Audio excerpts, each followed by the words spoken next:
Assalamualaikum warahmatullahi wabarakatuh. Waalaikumsalam warahmatullahi wabarakatuh. Sobat PGRI yang dirahmati Allah, bertemu kembali dengan kami, podcast Ini Budi, tentunya masih membahas di dalam dunia pendidikan.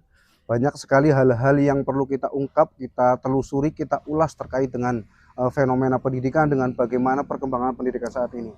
Baik, untuk kali ini, Alhamdulillah podcast Ini Budi sudah kedatangan tamu yang sungguh luar biasa, sungguh tentunya ini sangat kompeten, yaitu Ibu Suhesti Karyawati. Selamat datang di podcast Ini Budi, Bu Suhesti. Baik, sebelum memulai wawancara kita, yaitu saya sebelumnya biasa akan membacakan kurikulum vitae daripada narasumber kita, yang mana beliau bernama lengkap Ibu Suhesti Karyawati, SPD SD MPD, tempat tanggal lahir Jakarta 7 Januari 1975. Berarti sudah 51 tahun ya Bu ya. Kalau Iya. alamatnya beliau bertempat tinggal di Desa Dukuhuringin, Kecamatan Slawi. Nanti bisa kita ya di dalam perjalanan bisa bertanya langsung terkait dengan nomor teleponnya. Kemudian pekerjaan sekarang beliau menjabat sebagai Kepala Sekolah SD Negeri Kesuben 03 yang sudah hampir 4 tahun ya Bu. Sudah berjalan 4 tahun, tentunya banyak sekali inovasi-inovasi yang telah beliau lakukan terhadap perkembangan dan berbagai macam inovasi yang diberikan terkhusus bagi Kecamatan Lepaksiu ataupun terkhusus bagi SD Negeri Kesuben 03 sendiri. Kemudian selanjutnya itu latar belakang pendidikan beliau pernah menempuh D2 di IKIP Jakarta, kemudian ada S1-nya di Agama Jakarta, kemudian melanjutkan S1 lagi di UT Kabupaten Tegal, kemudian melanjutkan S2-nya di UKRIS Semarang. Dengan perjalanan pendidikan beliau, tentunya kita tidak usah ragu lagi tentang bagaimana profil beliau yang sangat-sangat menekuni di bidang pendidikan, karena semua pendidikannya itu berurusan ataupun mempunyai kaitan dengan pendidikan gitu, Bu. Kemudian latar belakang organisasi beliau sekarang sebagai bisa penasehat, bisa namanya inovator di dalam PGRI, kemudian sebagai fasilitator kehidupan di Kabupaten Tegal, sekretaris Musma Kabupaten Tegal, dan pengajar praktek di Angkatan 9. Dengan seabrek organisasi juga beliau tentunya sudah mengalami asam garamnya dunia pendidikan, Bu. Ya, sudah dari perjuangan beliau, jadi kita tidak usah ragu lagi terkait dengan persepsi nanti yang beliau akan sampaikan terhadap pertemuan kita pada kesempatan hari ini. Baik, Sobat PGRI yang dirahmati Allah, kali ini kita sudah kedatangan tamu dan sekarang waktunya adalah pembahasan, yaitu terkait dengan orientasi digitalisasi pendidikan melalui pembelajaran melalui peran AI.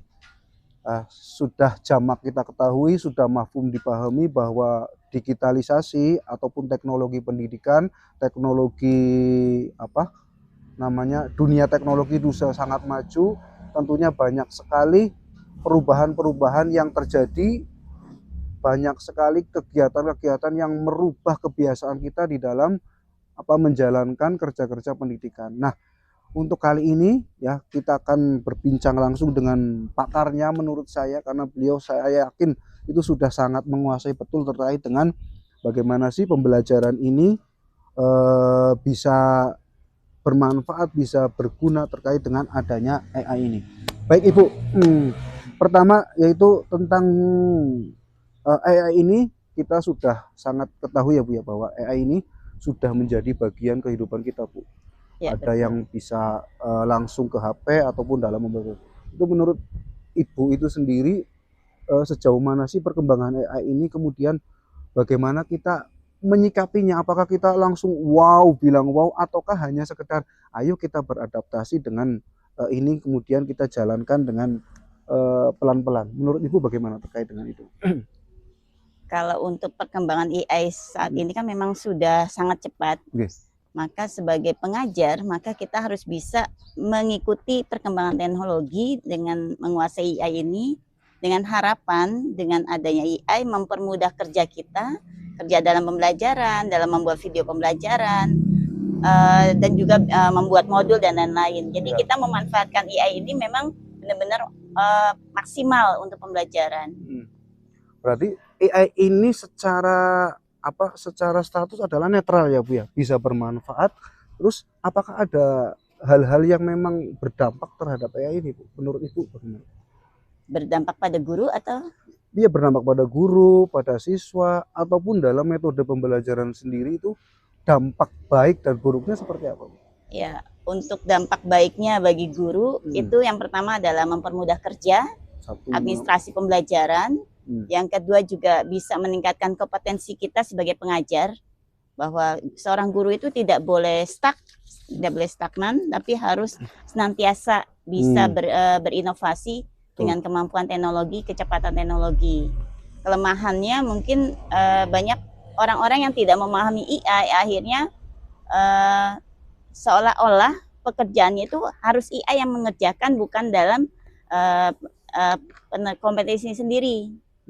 Sebenarnya AI itu kita gunakan, kita udah punya kemampuan, kita punya teorinya, nanti bisa diperjelas lagi dengan AI. Itu yang dimaksud visualisasi dengan AI.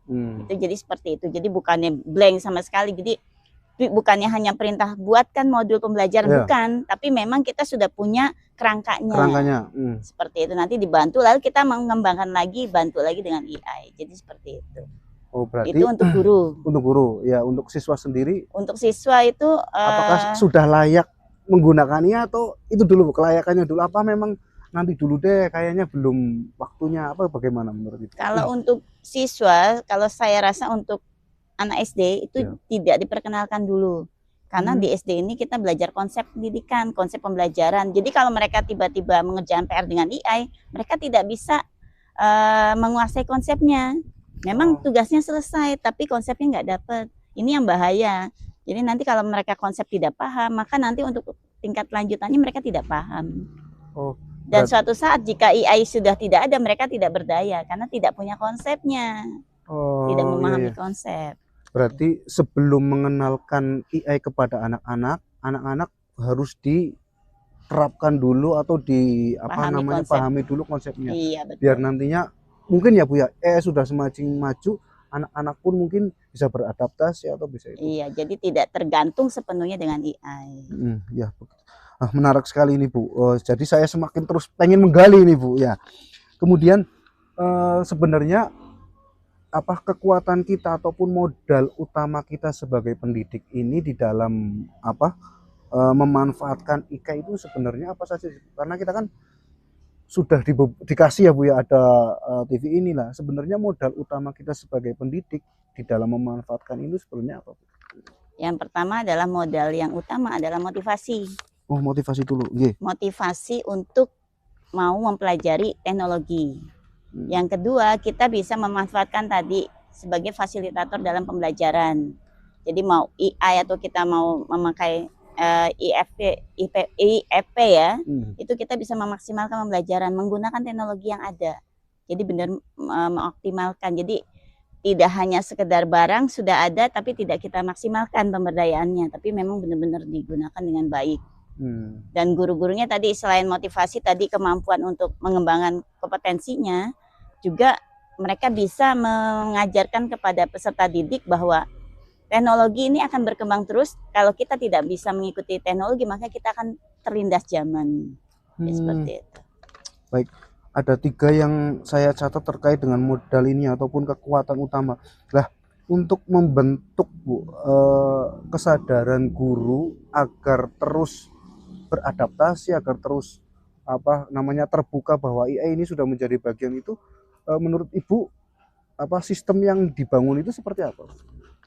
Yang pasti untuk sistem yang harus kita bangun adalah kita membuat sebuah pelatihan, pelatihan untuk guru, bagaimana mereka bisa memaksimalkan penggunaan AI dalam pembelajaran. Lalu setelah pelatihan mereka menerapkan di sekolah dalam pembelajaran yang mereka lakukan di kelas. Berarti ada ruang-ruang bagi guru untuk melakukan pelatihannya Bu ya, termasuk manfaat dari adanya KKG mungkin itu bisa dimanfaatkan betul Bisa terkait dengan pelatihan sebagai fasilitas, sebagai sebagai fasilitas, sarana. sebagai sarana Iya, dengan pelatihan sebagai fasilitas, sebagai sebagai fasilitas, sarana. sebagai sarana. Iya, Ya. untuk meningkatkan kemampuan kompetensi guru karena kan memang tujuan KKG adalah meningkatkan kompetensi guru. Jadi iya. pas bisa Bisa. seperti itu. Pokoknya relevan ya Bu ya, Iya. sesuai dengan itu. Ya semakin menarik ini perbincangan kita terkait dengan digitalisasi ini. Tadi disampaikan Ibu bahwa kekuatan kita itu sebenarnya banyak Bu ya, terutama adalah kesadaran, motivasi, kemudian kemauan untuk belajar itu sebenarnya kita sudah punya. Tinggal nanti membangun sistemnya itu dengan melalui misalnya KKG ataupun ruang-ruang bagi guru. Baik, untuk selanjutnya itu terkait dengan kendala Bu atau kelemahan-kelemahan di kita sendiri. Saya sebagai guru juga kadang-kadang Bu ya males Bu, kadang-kadang aduh lagi-lagi aplikasi, lagi-lagi aturan yang membuat kita itu harus belajar terus, seolah-olah gurunya itu dibina terus kemudian kita melupakan itu. Lah menurut Ibu kelemahan-kelemahan ini itu sebenarnya apa sih Bu untuk dampak dari kepada guru itu sendiri atau siswanya? Salah satu kelemahan bagi kita, bagi guru adalah kita mengikuti pelatihan tapi bukan untuk penerapan ilmu. Jadi sekedar mendapatkan sertifikat. Aduh, ya. Kalau hanya sekedar mendapatkan sertifikat, banyak di mana-mana fasilitas itu, tapi bagaimana kita bisa menerapkan pembelajaran yang sudah kita dapatkan melalui pelatihan-pelatihan itu dalam kelas. Jadi anak-anak itu termotivasi dengan baik, mereka mendapat sarana yang sumber belajar yang banyak, jadi nggak monoton hanya di kelas, ceramah dan lain-lain. Tapi tadi dengan mengoptimalkan AI tadi, kita bisa buat video dan lain-lain, penggunaan IFP juga sama ya, maka itu bisa meningkatkan pembelajaran. Jadi guru itu tidak hanya sekedar diklat tapi kembali lagi ke selera awal. Itu mengajarnya balik lagi ceramah aja. Mengajar. Kelemahan kita seperti itu. Jadi penerapannya kurang. Jadi kayak ada orientasinya itu tidak pas ya Bu ya. Kita tujuan untuk pelatihan, tujuan untuk belajar hal baru itu bukan untuk mendapatkan ilmu yang bisa dimanfaatkan untuk kerjanya ya Bu ya, tapi hanya untuk mendapatkan sekedar sertifikat ataupun hanya untuk diri sendiri, untuk diri tidak ditularkan. Itu juga ya itu juga sebuah kendala bagi kita untuk mengembangkan ataupun mengoptimalisasikan daripada AI ini ya. Iya. Terima kasih Ibu Suesti itu sudah mewakili keresahan-keresahan kita. Kemudian selanjutnya gini Bu Suesti, alat sudah ada, AI sudah kita pahami atau sudah kita terima. Kemudian sebenarnya kesempatan kita untuk mengembangkan AI ini menjadi efektif terhadap pembelajaran itu apa Bu? Peluang kitanya itu apa Bu sebenarnya Bu? Peluang guru untuk memanfaatkan AI itu sangat banyak. Karena ternyata memang dari pemerintah sendiri itu seperti di aplikasi MyASN itu kan ada namanya digital, ada pelatihan digitalnya gitu. Saya lupa digital pastinya. Itu di MyASN ada. Jadi kita bisa ikut pelatihan-pelatihan gratis online lewat itu. Jadi sebenarnya untuk guru banyak fasilitas, nggak hanya untuk guru, untuk yang lain juga sama. Jadi kalau kita dapat pelatihan, kita dapat sertifikatnya, dapat ilmunya, bisa kita terapkan dalam pembelajaran itu sangat bagus. Sebenarnya sudah ada ya Bu? Ada. Sebenarnya ada. Ada juga pelatihan ASN berpijar. Jadi kita tidak usah cari pelatihan di mana-mana. Sebenarnya dari Pemdanya itu, dari pemerintah sudah menyediakan fasilitas-fasilitas untuk pelatihan-pelatihan itu. Iya. Jadi peluang kita itu sebenarnya sudah disediakan. Cuma bagaimana kita bisa menangkap peluang tersebut. Iya. Bagaimana kita bisa menangkap serta menggali mungkin ya Bu ya. Menggali sebenarnya itu. Ya menarik. Peluang sudah ada, kelemahan sudah diketahui. Berarti kita sudah menganalisa seluruh bagian pendidikan Bu. Kalau kita boleh bicara ya, bahwa kita sudah menganalisa bagaimana proses pendidikan. Kemudian yang terakhir Bu mungkin, ataupun nanti kita ngobrol lanjutan ya Bu ya. Kemudian yang terakhir solusi terkait dengan pemanfaat ini supaya tepat guna, tepat sasaran, kemudian tepat waktu. Dalam hal ini adalah efisiensi kita sebagai beban gurunya itu tidak tabrak sana, tabrak sini. Menurut Ibu solusi yang paling tepat dan relevan itu apa Bu? Jadi kalau untuk solusi saya tadi dari awal sudah menjelaskan bahwa AI itu bisa mempermudah kerja kita, Iya, siap. mengefisiensi pekerjaan kita. Jadi dengan memanfaatkan tadi fasilitas-fasilitas yang ada di AI, maka kita lebih bisa memaksimalkan modul pembelajaran yang mau kita inginkan seperti apa, targetnya seperti apa. Itu bisa kita bicara sebagai AI itu kita anggap sebagai mitra. Yeah. Jadi kita mau nyapa, mereka nanti yang memberikan memberikan solusi. Nanti juga kita tindak lanjuti dengan memperbarui, akhirnya nanti dapat modul yang maksimal. Ya, paham begitu. Jadi tahapan-tahapannya jelas. Jadi sebagai seorang guru kita memahami bagaimana cara membuat modul ajar yang baik, dan sebagai tadi ya, dengan kekuatan teknologi, kecepatan teknologi, ya ini bisa lebih memaksimalkan ya, menyempurnakan. Iya, dengan gambar, dengan video dan lain-lain. Berarti kalau saya bisa tarik kesimpulan, kita itu jangan parno terhadap AI ini ya Bu ya.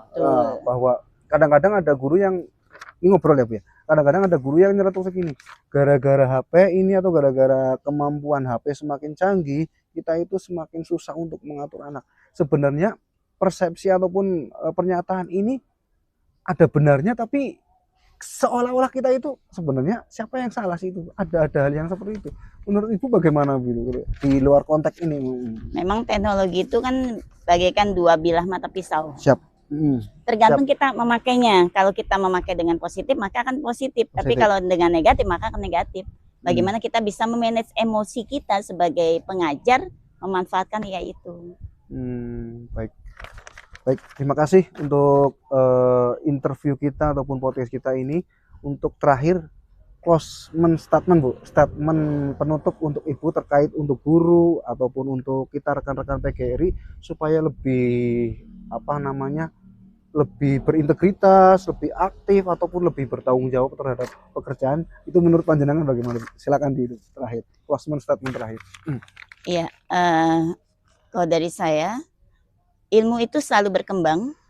Kita sebagai seorang pendidik, sebagai pengajar, maka kita harus tetap meningkatkan kompetensi kita, mengikuti perkembangan zaman, sehingga kita tidak tergerus oleh zaman. Ya.